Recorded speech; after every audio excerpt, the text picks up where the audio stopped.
Hello guys, তো আজকে এখানে মা মান কচু তুলছে আর আমি চলে এসেছি ভিডিও করতে।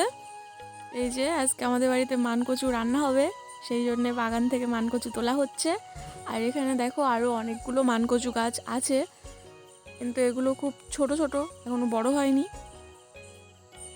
এই কচুটাও এখনো অনেক বড় হতো, কিন্তু এখন তুলে এটাকে খেয়ে নেওয়া হবে। এই যে খুব একটা বড় হয়নি। তারপর এটাকে পরিষ্কার করা হচ্ছে এভাবে কাঁচি দিয়ে। তারপরে ডাঁটাগুলো কেটে দেওয়া হলো, আর এই যে মাথার থেকে কেটে নেওয়া হয়েছে কচুটা, আর এইটাও আবার লাগিয়ে দেওয়া হবে, সেই জন্য গোবর সার দেওয়া হচ্ছে। তারপর এটাকে মাটিতে রুয়ে দিয়েছি, আর এই যে এবার এটাকে জল দিয়ে দিলাম। তারপর এই গাছটাও আবার বড় হয়ে কচু হবে।